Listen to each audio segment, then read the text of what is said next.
mwenna olunaku luno mulujjukira.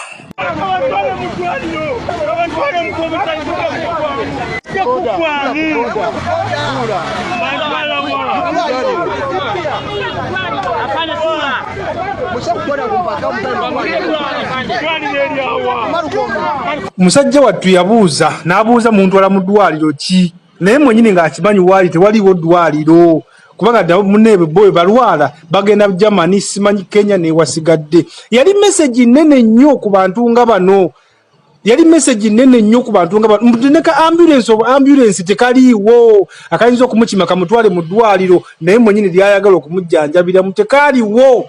Mukitegeera era boda zebawalana okujja mu kibuga yamuyamba nemuvuga nemutwala, nenga neka ambulance tekaliiwo. Ne muntu mukulu full general force ta general muntu wamaanyi mu ggwanga neka ambulance nekabula bamutwalira ku pikipiki.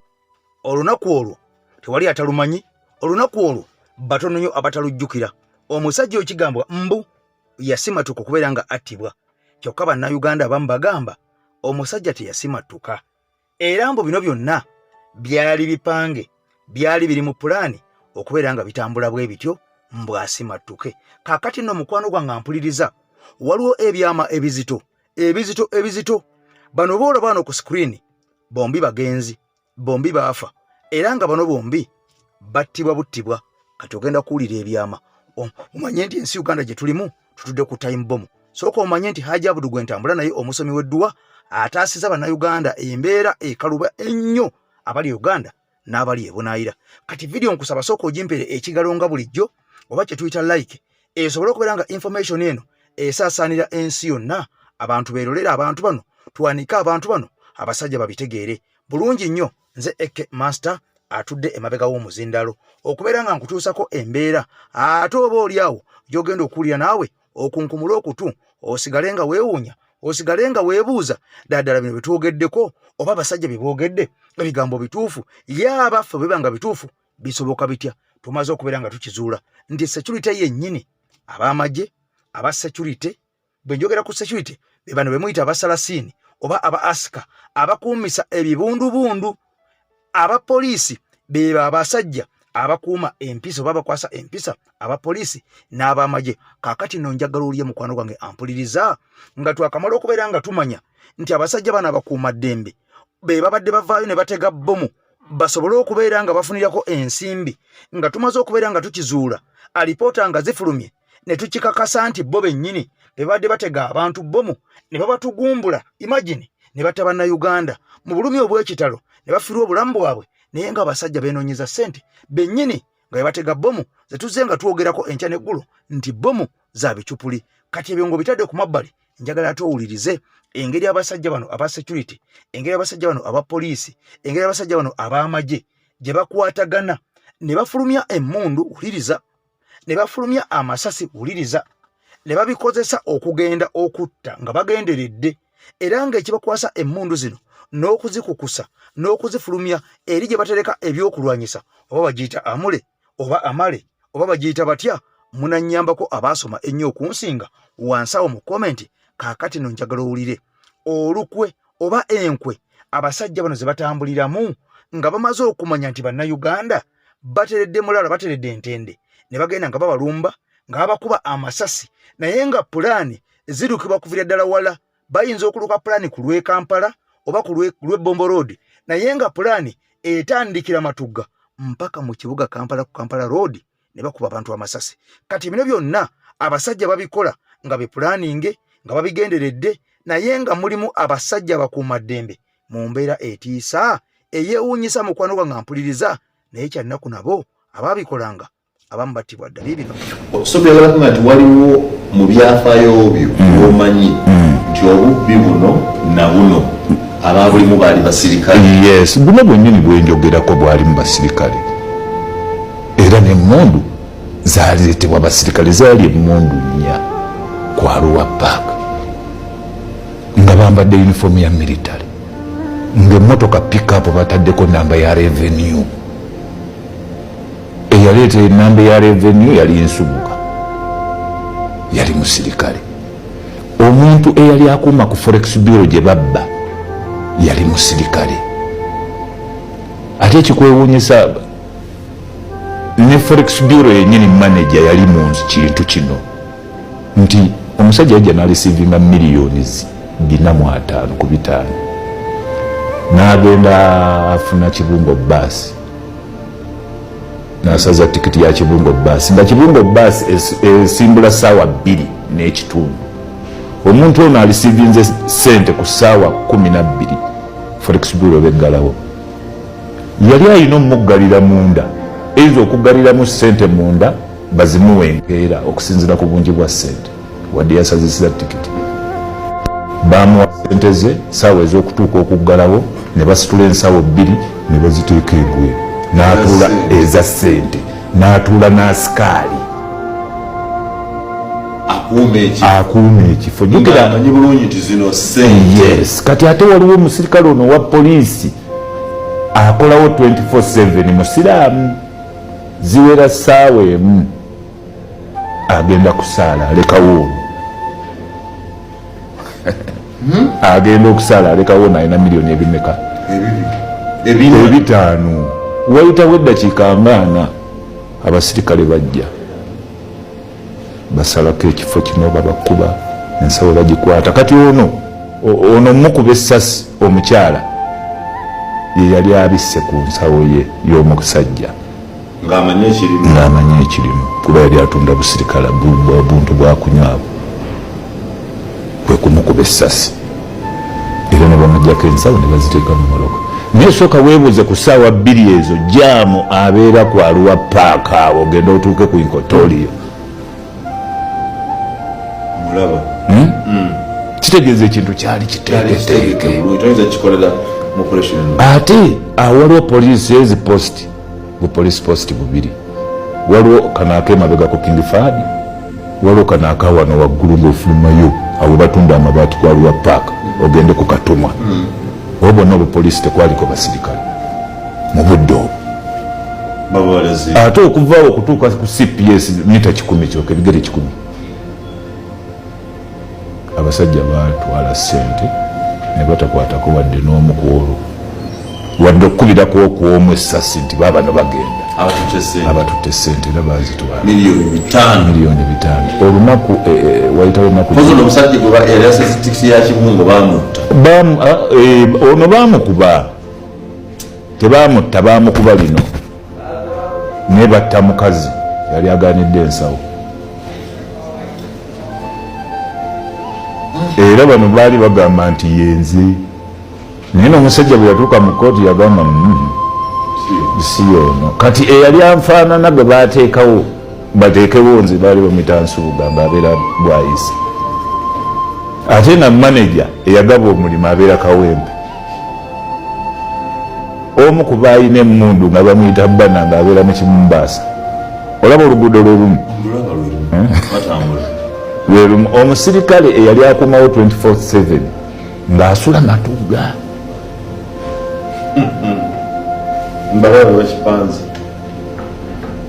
omusango gwankwata paka Luzira nensaavinga naye oluvannyuma lw'emyezi egi ne banteekako abantu abalala 3 kwaliko omu gwe mmanyi nga bamuyita Godi akola Kawempe awo ku Matooke nga kuliko n'omulala bamuyita Nsubuga Godi gwe basooka okuleeta ne baleeta n'Ensubuga naye Godi ono mu kumuleeta neewuunya nnyo kuba nali simumanyi mu babbi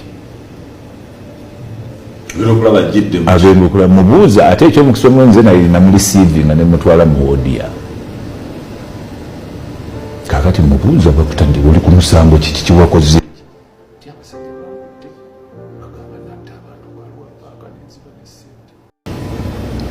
bebakulese nabwo bamanyi nti abalala mbasseeko bugaso obwongo bwange ne butandika okutambuza kuba ono nali mumanyi nga musuubuzi w'amatooke okumala emyaka nga 10 Lumonde, muwogo, matooke, nanansi, myanya era wali awo Kawempe ku Kinyata byasuubula ate gwe kijja kitya okugatta wano nti abazze balina gwe banoonya nga banoonya erinnya bwe riti ate ng'atera okujja n'abeera ewange bwe bagenza okumbuuza ne mbagamba mumumanyi naye mumulinda ajja kujja gamba ate bwe yagenza okujja nga si ye muntu siri erinnya lye baagala afaananya linnya. Kakati nno embeera yeeyo mukwano gwange atugoberera oba angoberera, embeera yeeyo gwe teweebuuza teweewuunya abasajja bano nga bw'obalaba bakikola kagenderere okubeera nga batugumbula n'okubeera nga batta bannayuganda. Pulezidenti Kyagulanyi Ssentamu Mitembo yavuddeyo n'abyogerako n'agamba omanyi nti oli mwana wa ghetto, oli ghetto youth, okolagana n'obusajja ne bukulaga nti oli munnaabwo ku lasti obusajja buteekwa okuwanika. Sobbi nga baamuwanika, ani atalaba ku Sobbi? Sobbi ng'atambula ne pisto, Sobbi ng'abeera mu b'amagye, Sobbi ng'abeera ne bakayihura. Sobbi yatuuka ekiseera musajja watu abasajja ku lasti baamuwanika ne bafundikira nga musajja watu bamulumisiza ekivu, naye nga bino byonna bye yakolanga ate be baamutumanga kubanga oli yavaayo mu bigambo bye n'akakasa nti nze nakolagananga n'abasajja ab'amagye, abasajja ba poliisi be nakolagananga nabo ku bunyaguluzi bwe nakolanga, era nga mbatemerako ekyawe oba kiyite ekyojja mumiro oba percentage yaabwe. Kaakati nno omusajja n'ategeeza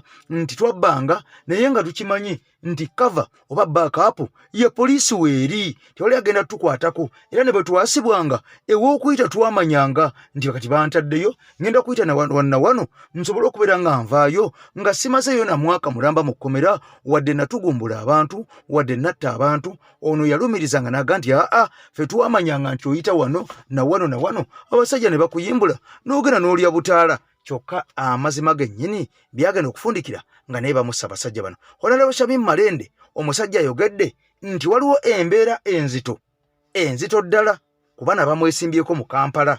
Kitegeeza ki? Ebigambo bino bikulu nnyo era njaga tubifune ffembi, njaga tubiwulire ffenna, kubanga okusinziira ku bigenda mu maaso nga Honorable Shamim Malende akyali mu ddwaliro wansi ekimbe kimubala embiriizi. Kaakati nno abantu abandibaddewo okubeera nga baga nti engeri munnaffe embeera gy'alimu, ali depressed, ali mu ddwaliro, yali alwanirira bannayuganda n'afuna obuzibu buno oba giyite job hazard. Tulina kubeera nga tusaba nnyo tubeere nga oba oliawo mu bigere bye tulindako okubeera nga tuteekawo omuntu oba oliawo asobole okubeera nga akomawo atukiikirire. Kaakati nekikwewunyisa abantu bangi nnyo abalaze interest ku kifo ky'omukyalo ono nga n'ebigendererwa byabo bikulema okubeera nga otegeera, kubanga omukyalo ono bwe yalingawo yakolanga ebintu bingi nnyo nga bwe nkunyonyodde mu katambi kaffe akawedde. Wabula bano abaliwo abaagala okubeera nga badda mu ngatto ze tewali muntu n'omu afaayo, bonna batunulidde ekintu kimu, kusigukulira mukyalo ono mu ntebe bagende beeriire. Kati omusajja wona alese bwina akakasiza n'aga nti kyannaku nnyo okubeera nga bano abandi badde balowooza ku bwa kansala okwongera okubeera nga badominatinga wali eri ku State Hall basobole okubeera nga basindika amaanyi bayambeko omukyalo ono ne ku mbeera gy'alimu ne ku byayiseemu. Kaakati baagala okubeera nga bamugyayo bujja, nga kino kyongera okubeera nga kidefininga embeera eriwo nti bangi mu kibiina kya NUP tebajja kuweereza bantu nga bw'olowooza, wabula bajja olw'ebigendererwa byabwe okusingira ddala okubeera nga balya, okusingira ddala okubeera nga bafuna ensimbi. Kyova olaba nga bangi abayitira ku kadi ya NUP baalyamu ddolukwe mu kibiina ne balya ensimbi, bannayuganda ne bakalekaawo nga bakabatwawa nga ekiri wali mu NUP mululu omululu ogw'abaana bano. Yensonga lwaki olaba nti mu NUP buli muntu abadde yakwata akafaata abadde akavuddemu. Bw'otunuulira Zahara Lyolika ekikuteeseza ekifo ky'obadde osaavinzeemu obulungi ekyobwa sipiika kyekyakyo olulunkanira ekiwago olunkanira ettooke lya Kampala oba banoonya byanfuna. Anti kyenkugamba mululu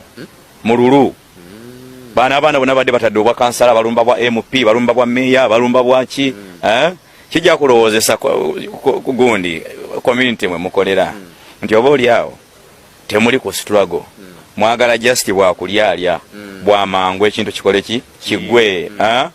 So otunuulire mukwano gwange eri Busiro East walukaga abadde asavinze bulungi. Okimanyi nti ye meya yokka abadde talina amuvuganya NRM teyinaawo, Nuupu teyinaawo, yagenze kulumba. Kati bwe banamukuberi ne bamu makadi gwe birinde agenda kuleekaana Segona yawaddeyo ssente. Okitegeera. So gana amagezi njagala gabawa mu lutalo muba ne komandi ye kugamba nti gwe kago gwe teegera wano naawe teegera wali naawe teegera wano. Buli muva ku komandi mwenna bagenda bakuba. Okitegedde omulabo omwagenda bakola ki? Komandi oba kugambye okuteegera ovaawo ku lwansonga mmeka either olutalo luwedde ofudde oba kamanda yakugambye kati gwe sese tukamudda wali naye buli oleeta engalabi y'omutwe nga gw'oli mu lutalo bwoddeeri ogenda kufa mangu. Kati bino byonna nga bigenda mu maaso twongera okubeera nga tufeffetta n'okubeera nga tunoonyereza ampuliriza omusajja ono amayiddwa nga lusuwa, omusajja ono musota, omusajja ono buli muntu amwekokkola, omusajja ono okutandikira ku famire ey'omugenzi Muhammad Ssegiriinya abakazi bonna bamwekokkola. Bano bagamba mbwe yakulidde okubeera nga bakebera abaana ku DNA okubatwala ku DNA era eyalangiridde ebyavudde mu DNA ye musajja ono. Ekisinga okubeera nga kikwasa ennaku oba ekyewuunyisa ono talina kakwate konnaku musajja mugenzi Muhammad Ssegiriinya, si muganda we, si mutabani we, si taata we, si kojja we, wabula yakolanga naye. Kaakati kino kitegeeza nti ono yavadda ku by'emirimu gye bakolanga ne Ssegiriinya n'atuuka okuyingira mu personal life ye, n'ayingira mu famire ye, n'agisensera, n'atuuka n'okukola emirimu egyandikoleddwa aba famire. Kati ye ne yeefuula owa famire oba head of famire. Kati amawulire galaga nti omukyalo ono amina omusajja ono yandibanga mbu ayinza n'okwagala okweddiza abamu mbu ku bakyala b'omugenzi Ssegiriinya.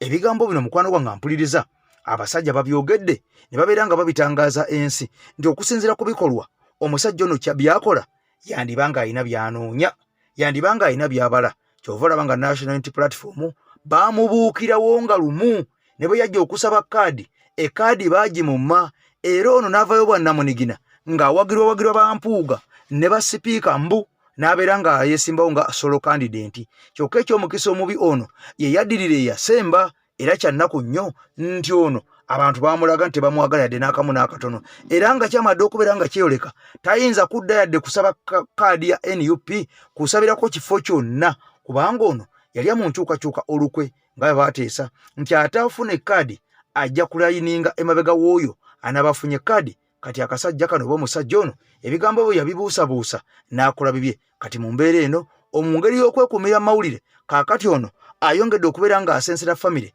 ey'omugenzi Muhammad Ssegiriinya nga kitegeeza ki nti ono yeefudde owa famire. Wabula ebigambo bingi ebirimu amaziga ebirimu ennaku byogenda okubeera nga owulira. Mikwano gyange njagala ebigambo bino nsooke mbikuteereko obyewulirireko mu bigambo byo omanye nti abantu bangi tutambula nabo naye abantu bano bawulira bulungi nnyo nga ffe batambula nabo oba bandibadde bakama baabwe. Tuli mu nnaku etabangawo mu kwazirana emiranga. Kaakati mu nnaku abantu bano mwe bafunira essanyu nga beerabidde nti ennaku z'omubbi zibaana oba buli mbwa n'olunaku lwayo. Assalamu alaikum warahmatullahi wabarakatu. Amanya n'eddoboozi Haji Abudu omusomi w'edduwa. Nkola ku nsonga ez'enjawulo emirimu nga gikutataganyeko ebyenfuna byo nga bidobonkanye ne oba oli bweru wa ggwanga emirimu gyakucankalanako jangu kusomere ku dduwa. Okuva edda nedda edduwa zaabaawo, edduwa zisomibwa omuntu n'oterezebwa mu mbeera yonna ebadde ekusibyeko akanyaaga. Nina ekyoto kye nsobola okukumira wadde oli bweru wa ggwanga nga toli kumpi wano n'ofuna omukisa ogwo nawe n'osomerwako ku dduwa nga nkuteddeko n'akabaani. Allah ajja kukusaasira, ajja kukwanukula. Kuba ku nnamba yange y'essimu 075 2 44 715 ne ku WhatsApp kwendi mpereza obubaka sobole okuyamba. Assalamu alaikum warahmatullahi wabarakatuh. Bannaye twegendereze nnyo emikwano gye tukwana. Abantu be tuyita bakyali baffe tubegendereze. Njagala owulirize ka clip kaneno nga mukyala wa Ssegiriinya Muhammad, omu ku bakyala ba Ssegiriinya Muhammad nga ayogera ebyama ebikusike ku Alex Luswa Luwemba. Wuliriza ate otambuze vidiyo eno.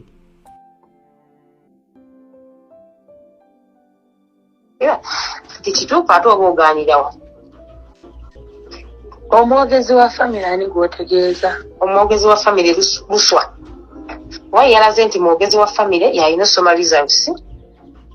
Kati ate muno yoba onoogamba ki ng'omwogezi ayogedde? Ekisinza okunnyiza kuvaayo ate n'ayononera ddala erinnya lyange. Naye fula nti ye mwogezi gwe baalekawo. Ate neerabira nti yali akola bukozi mu ofiisi. Yali akola mukozi mu ofiisi ng'ayamba buyambi.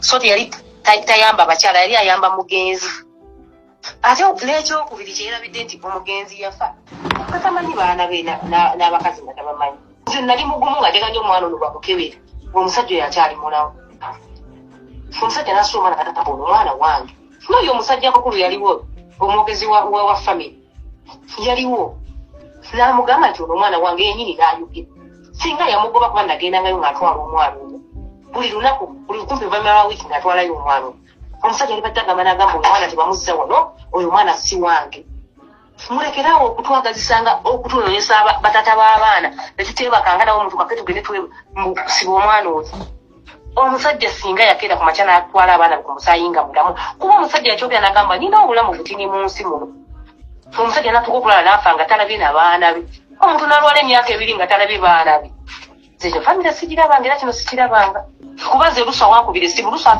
saagala kukwanukula naye nina obusungu ku mutima luswa wankubira essimu jjukira essimu ze wankubira saagala ososonkolli luswa n'okubira essimu n'oŋŋamba nti wuliriza bwino luswa olina wankako okutwala ku sayidiyo n'oŋŋamba nti naalongo naawe owange ovuddemu ku ssaawa esembayo olw'okuba sizze ku sayidiyo okuwagira n'omwana oŋŋamba kasi oba kyokoze toli kyejjusa luswa teweegaana bigambo bino wabiŋŋamba fenga tetuzikusabanga sente zewajja mu lumbe mu bantu ng'obagamba nti waliyo ddwa wulira bwino januari nga 20 waziteekawa luswa wulira bwino yakulekera biri luddawa ate luswa tolina gyogenda kufuga nze wantinkudde sikulinkuulangako sikuvumangako tomumanyi sikumanyi nze nakulaba emirundi 2 ogwasooka olesooka oleeta omwana n'ogwaddako wano omusajja atudde tuli eri mu bitooke tutudde gwomu ku baali bakaabira ebintu byo abaali basaba ebintu by'omusajja owozambu bannamwandu bebeesaasabagana nga mwali mugamba nga abakazi muleke amakugo ge babawadde twayagala mbeyo nabyo byogera mwemwawoza nga abakazi babawadde sente eri nze nali waka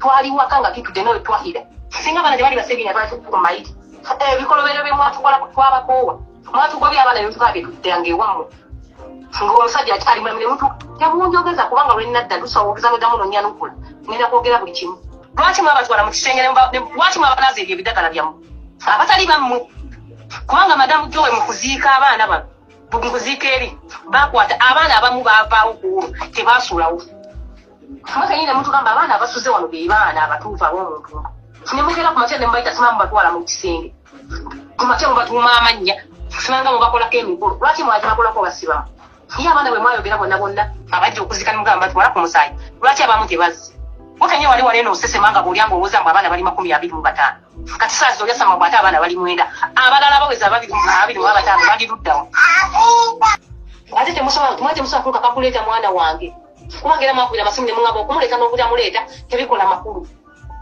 mwakanye ne mutuuka ne muŋŋaana okuŋŋamba oyo omwana mufunire kitaawe osobola okumufunira taata we kubanga akyali muto nakula nga amanyi oli ekitaawe ne muŋŋamba kuwa kakadde ka ssente okwata ekikyasinga okunuma nga omusajja tannafa wekaluswa mubakuwa kakadde ka ssente ogende ebweru okole oyo omwana aba afuuse wo tomuzza era todda ne bwafa omuziikanga eyo mani gwe musiriwalyako ku mwana we mwoza sibijjukire oba bwe mwabigamba abiŋŋambe taliiwo ne mutuka okuŋŋamba omwana wange ne bwabanga afudde muziikanga waffe mb'omubaka agambye omubaka agambye bakuwa kakadde ka ssente ogende okolera omwana wo tomuzza oba tokyazze oba tekyali wa famire oyo ne bwafa omuziikanga wammwe ekyo yinza okigamba omwana wa munno nga naawe oli muzadde olina abaana kakati nno byebyo omugenzi Muhammad Ssegirinya bwe yeetanaba kubeera nga afa yaleka takoze DNA era ono yali ategeezeza ensi nti alina abakyala abawerako n'abaana abawerako wabula ekya DNA tetumanyi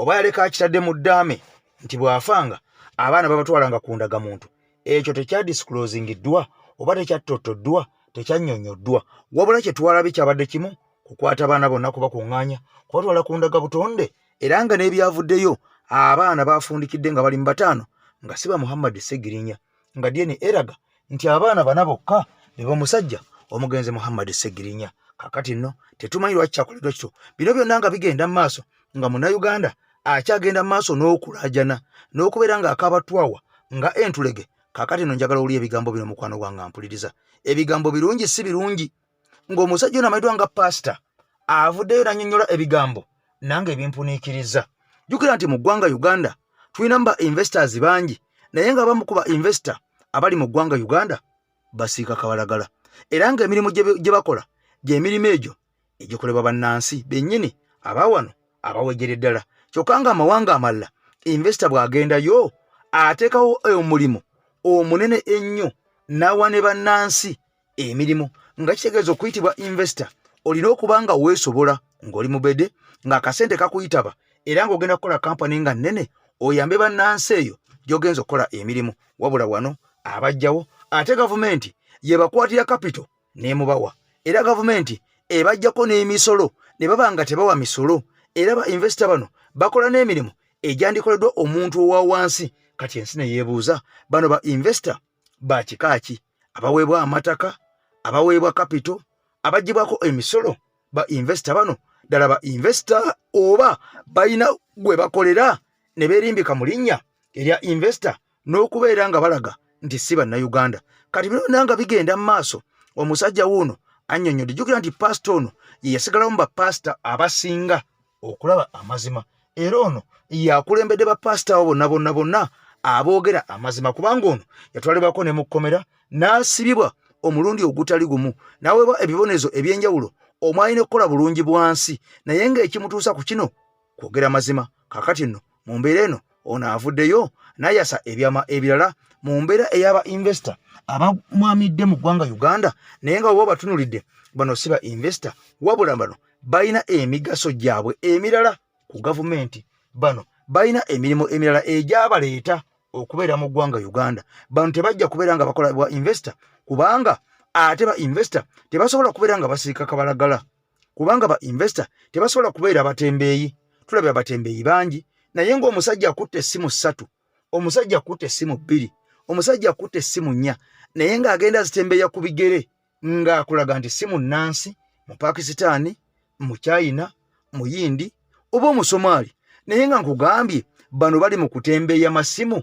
nga kitegeeza nti emirimu gy'abannansi egisembera ddala wansi abasajja bano baagiwamba kyokka nga ekikwewunyisa abasajja bano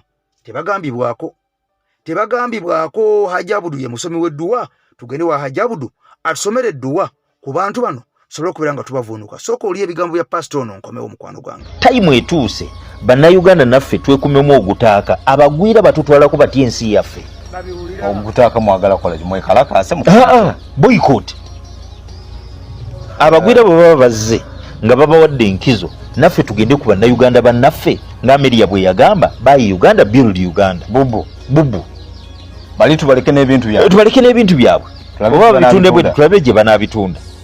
So I think government yaffe ekulemberwa president waffe Yoweri Kaguta Museveni mufo gy'okusoosowaza bannansi bafune enkizo mu nsi yaabwe beeyagaliremu bakole bu investment obutonotono nabo bagaggawale bw'oba olina policy nti bonna bagaggawale obawa sente simanyi miliyoni emu nti PDM naye ate tobawa masannyalaze ga layisi oba obayambye eki.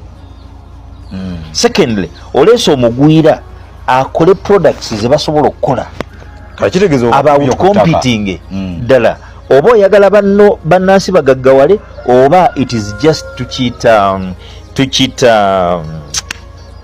tulina kye tukiyita sales path.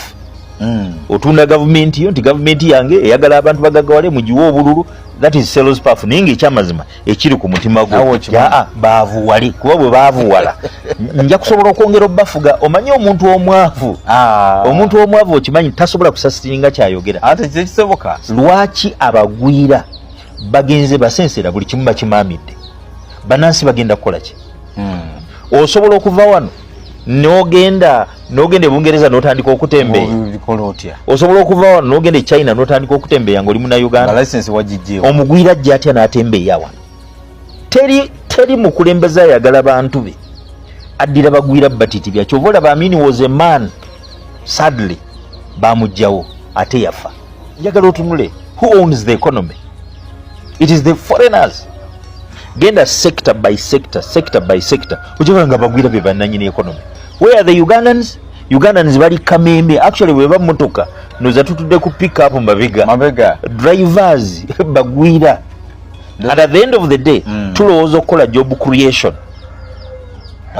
tukuze eggwanga lyaffe nga bano bye bakola tebikkiriza job creation. Era kyovulaba tujja kutunda nnyo abaana mu Buwarabu bagende babonebone babalye ebisiyaga babajje mu parties babakole ki kubanga tulemeddwa coming up with very clear policies. Munnayuganda kiyeetaaga si handout. Munnayuganda yeetaaga policy egenda omugaggawaza kwa policy eriwo yakwavuwaza n'abeewoze ssente tebasobola zisasula. Waliwo policy ya government nga yakwavuwaza nti bwe kiba nti interest rates okwewulirwa ssente kati ziri mu banks ziri waggulu. Ekyokubiri ogambye nti abantu bawoze ssente naye kyagenda okukola cost of production eri high tasobola competing ate omugwira ze akikoze oba omuyamba gaggawala oba kwavuwala. Bw'otunuulira obunkuseera obuli wano naye ng'ekibuleese kwe kuba nti gavumenti tetaddewo environment bantu mwe basobola kukolera. Kano ngamba tudda mu politics, that is rubbish. Kati munnayuganda bw'oba nga tomugondezza bulamu kyokka ng'ate gw'oyagala okukulembera obeera mukulembeze, obeera mufuzi, obeera nga bafuzi b'amatwale. Abajjanga wano kopa ne bamutwala, abajjanga wano gold ne bamutwala, abajjanga wano embaawo ne bazitwala.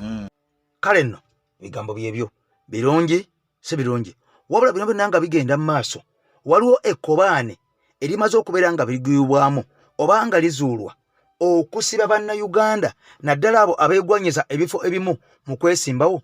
Kimaze okubeera nga kikakasibwa abamu ku bantu abaagwanyiza ebifo ebyo ate batandise okubeera nga basiba bannaabwe nga bagyotekako emisango oba oliawo egy'ekimpatira 2021. Twalaba abasajja baabuzibwawo nga baali bateeseteese okwesimbawo. Twalaba omusajja omu eyabuzibwawo abayiddwa nga Ddamulira. Twalaba omusajja eyabuzibwawo eyateeseteese okwesimba eno sayidi ez'Ebusiro.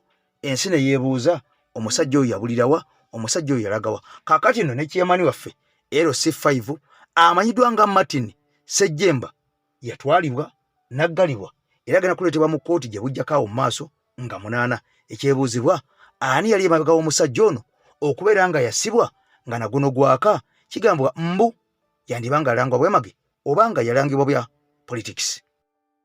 Mulwanyi munnaffe Martin Ssejjemba nga ye ssentebe wa district ey'Empigi ku kaadi yaffe ey'NUP yakwatibwa olunaku olwokutaano mu bigambibwa nti yeenyigiranga mu kujja ku bantu ekyoja mu miro oba enguzi okubafunira emirimu ku district ey'Empigi. Era ne kitegeezebwa nti yeenyigira ne mu kubulankanya ssente ya gavumenti oba ssente y'omuwi w'omusolo eyalina okukola emirimu mu district ey'Empigi. Wabula omuwendo ogwogerwa mpulira nti kali akakadde kamu. Bwe yakwatibwa yatwalibwa ku poliisi Empigi gye yamala wiikendi yonna. Wabula olunaku olw'eggulo yasimbiddwa mu maaso g'omulamuzi ne bamusomera emisango era n'asindikibwa kwa limanda paka ng'ennaku z'omwezi 8. Mpuliriza bulungi. Sooka owulire eggulire lino eryasomwa ku lwokutaano ku nkwata ya Ssejjemba. Bubadde bunkenke bwennyini ku kitebe kya disitulikiti y'Empigi akakiiko akalwanyisa obulyake n'obukenuzi maka g'omukulembeze w'eggwanga aka State House Anti-Corruption Unity bwe kabadde kakwata abateeberezebwa okusaba ekyoja mu miro okuva eri abantu abasaba emirimu gya disitulikiti eno. Woofiisi ezimu zisibye enzigale ng'abazikoleramu babadde bakubira bannaabwe abadde mu lukiiko amasimu ag'okumukumu okumanya embeera nga bw'eri. Olw'embeera entwaliziddwa okutuukako mu lukiiko luno era ng'ensonga ezibadde ziteesebwako kwe kulwanyisa obubbi bw'ensimbi za disitulikiti ezibbibwa wakati w'abakansala okweraliikirira abantu ababadde mu ngoye eza bulijjo. Olukiiko luno nga luwedde akakiiko kano kakutte ssentebe wa disitulikiti eno Martin Ssejjemba, Kirumira Frederick ssentebe w'akakiiko akagaba emirimu ku disitulikiti eno ne Nakamoga Saala omuwandiisi w'akakiiko kano. Bano kipayipayi batwaliddwa ku poliisi y'Empigi okukola statimenti wakati mu byokwerinda ebibadde egguluggulu. Ssejjemba ng'amaze okukwatibwa omu ku bantu abaggyibwako interviews mu mawulire ye Profesa Yusufu Nsibambi era wano we wali ekinyusi kyange lwaki nkoze vidiyo eno. Wuliriza paati eno. Nga ssente ezisinga obungi ezituweereddwa entonotono ate nazo zibulira mu ngeri ezo, ate n'endala zetusuubira okuŋŋaanya nazo zibula mu mbeera eyo. Kati ntubanga twetaaga obuyambi okulwanyisa obuyinike ate bannaffe abamu bo bekuusa bokka mbuto zaabwe. Kaakati mbasaba muggule amaaso n'obwongo.